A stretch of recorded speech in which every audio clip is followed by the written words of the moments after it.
All right. We're just going to get straight into this. What's up, bitches? This is my first ever movie review. I've never done one of these before. It's kind of weird, but yeah, we're going to be reviewing weapons. We're going to do a lot of movie reviews from now on. If you're watching this, welcome to the first video. Fucking awesome that you're here. It's going to be awesome. I'm sorry I sound like shit. I'm super fucking sick today. And this is my first time doing this, so I hope that it goes well. I post my reviews on Letterbox. I'll probably post it up here or something after I'm done doing the edits and stuff like that. But yeah, you can find my Letterbox. Just look up Foxon_official where you can find these reviews. And I'm basically just reading off of that and going off of my reviews and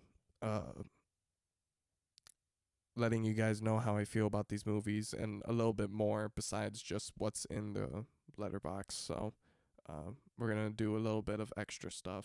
Again, I'm going to apologize. I'm going to be blowing my nose a lot in this. It's going to be really fucked.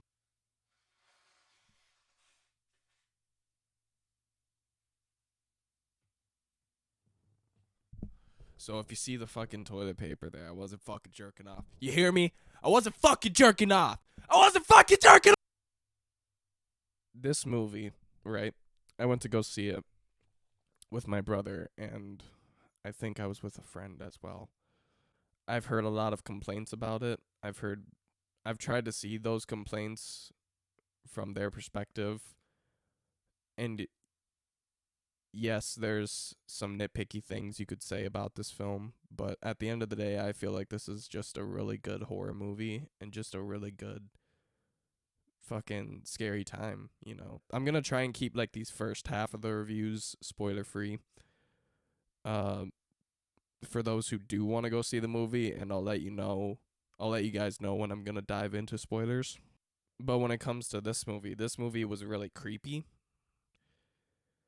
It wasn't really like scary, I guess you could say. It was more so just like eerie, creepy, like it gave you like a weird feeling when watching it. I'm trying to think of the word I could use to describe this person.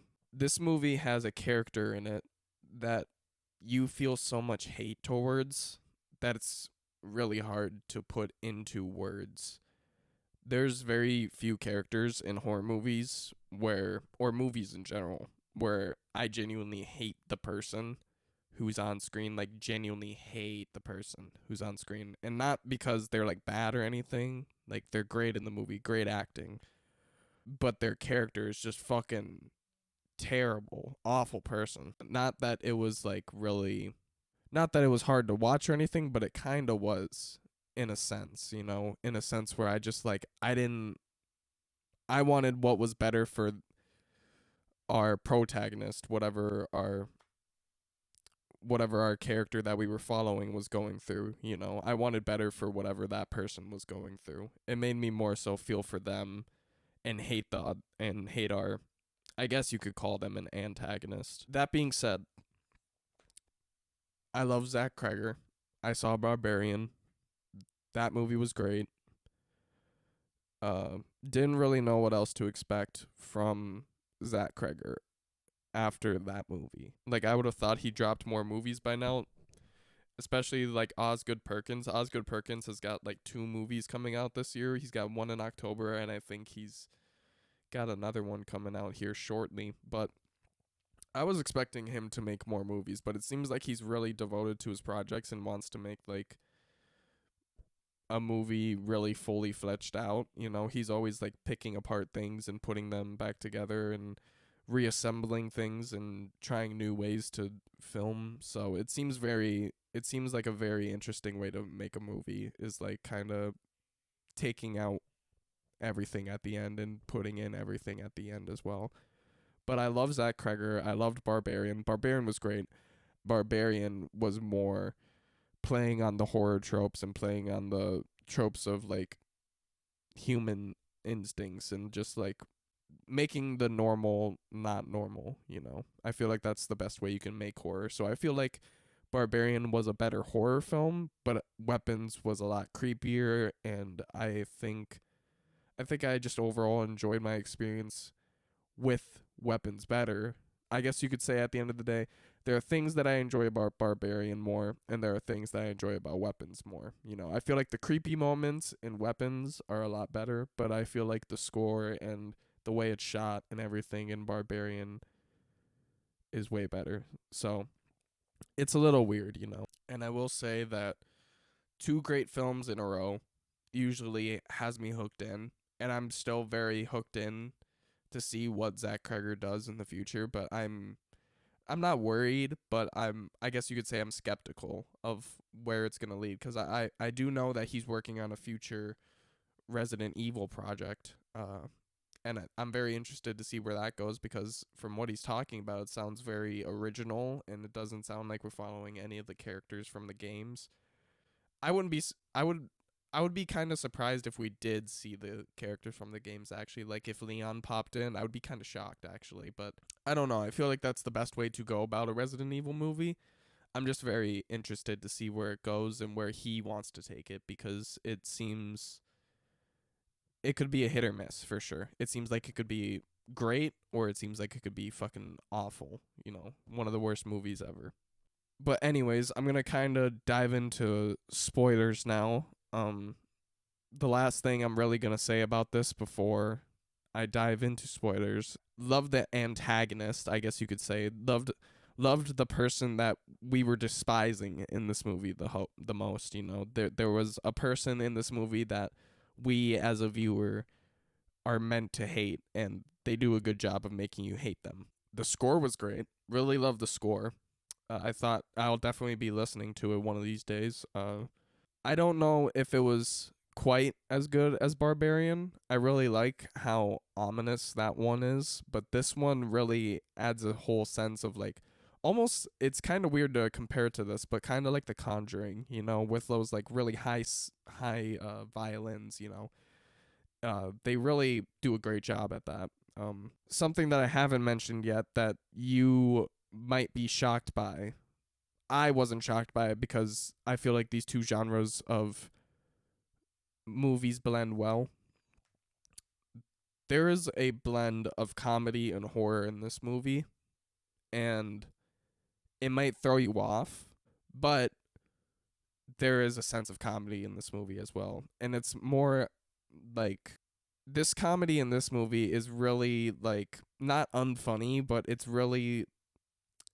really sets you off. Like it's not bad or anything, but it's really awkward. It's really awkward humor, and you really bask in it, and you kind of just like, I guess you could say sometimes you spend too long in the comedy. If you yourself do not like the comedy aspect, I could see how you could think that these parts in the movie, the comedy parts in the movie, take way too long and we spend too much time in them, but I feel like it adds to it.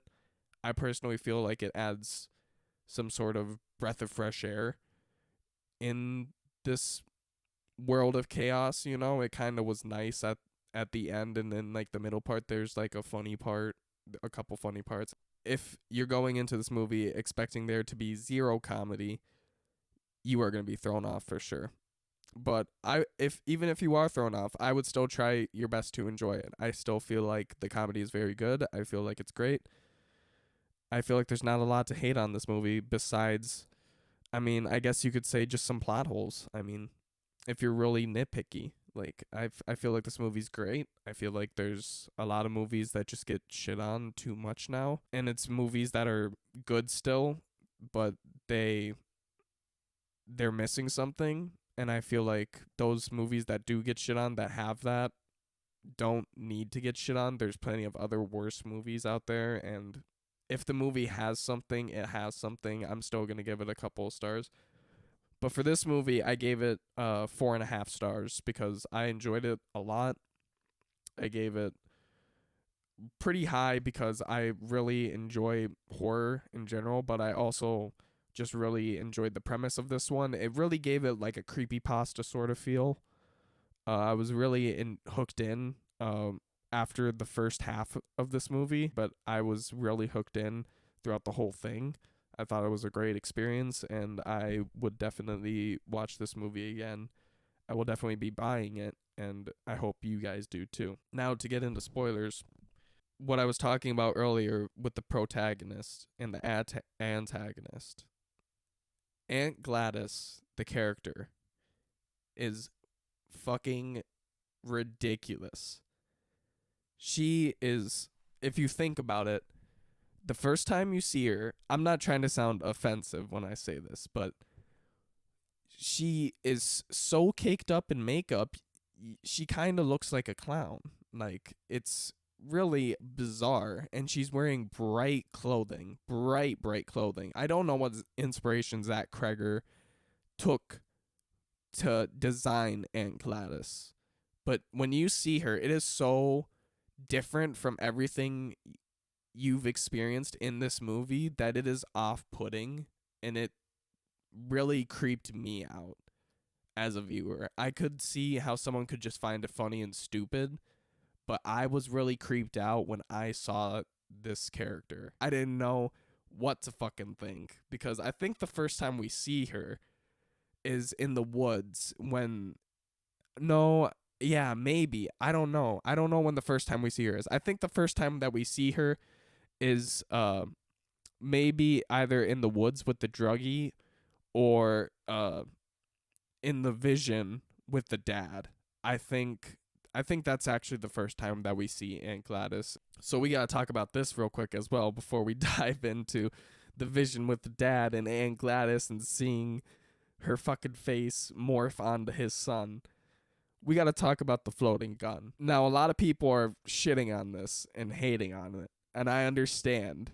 I get it. You know, it's random. Zach Kreger didn't have a meaning behind it when he put it into the movie, and he still doesn't know what it truly means. He just thought it was a cool idea, and it was something that he saw in his dreams. I get how you can hate it. But if you were a filmmaker, isn't that what you would do too? I mean, honestly, don't throw shade on me, but like, this guy... I'm pretty sure Wes Craven does the same thing. If don't quote me on that, but I'm pretty sure he does the same thing. I'm pretty sure that's how we got the idea for A Nightmare on Elm Street. Not all the way, but partially, you know. But I hated it at first. I didn't really know how to feel though. I was more so just like, okay. Like what does that mean? Like, why are we seeing that? And I bet that's a lot of people's questions, you know, when they do see that. But I feel like that's something cool in a horror movie. I feel like that's something cool where we can all debate on it. It's kind of like the box in Pulp Fiction. It's like, what the fuck does that actually mean? And I don't think even Quentin Tarantino really knew what he was doing with that box, you know. But over time, it develops a meaning and it develops something. I personally believe that it is a metaphor for the fact that the kids are weapons. There are 2 people left in the classroom. There are 17 kids missing. That's why. That's what I believe. Why the class left at 217, and why it was significant to see a gun specifically with the number 217 on it. Because I believe it was showing that everyone, including the 2 people that were left in the classroom, are being used as weapons by the end of this film. The teacher and Alex, they are being used as weapons in some sort of way, you know? Like, weapons to hurt other people, weapons, you know, metaphorically, as in, like, genuinely hurting other people, or literally, or just like emotionally. There's a lot of ways you can look into that floating gun theory, but I personally believe it's that. I see the hate behind it, but at the end of the day, I don't really care. It's just kind of random. It just kind of threw me off guard when I first saw it. I think if I see it again in the movie, I don't think I'm going to be thrown off guard. I think I'm just going to be kind of like, oh, there it is. There's the gun. But the scene following that with the dad and him talking to his son and really like getting into it and really just letting all his emotions pour out. And then in the split second when the flashlight is pointed onto his face, it switches to Aunt Gladys's. And that shit scared the fuck out of me. When you have a good jump scare like that, Long Legs at the very beginning, The Conjuring, of course, on top of the cabinet. There's very great jump scares that you could keep naming, but this one was really fucking scary. And it really did remind me of the opening of Long Legs as well, now that I think about it. Those are two characters that are very similar in the sense of they both got makeup and got, well, Long Legs got surgeries, but they both wear like tons and tons of makeup and like all this stuff to look younger and preserve themselves. I think that's a very interesting idea in horror movie antagonists, is to preserve their youth, to preserve that and to keep living in general. I feel like that's a very interesting idea. Going back to the comedy elements earlier, I really think that the way that Zach Kreger seamlessly blends natural comedy, and what I mean by that is comedy that stems from just natural interactions between humans. He does it in Barbarian as well, with Justin Long going around the apartment and being like, "What the fuck? What the fuck?"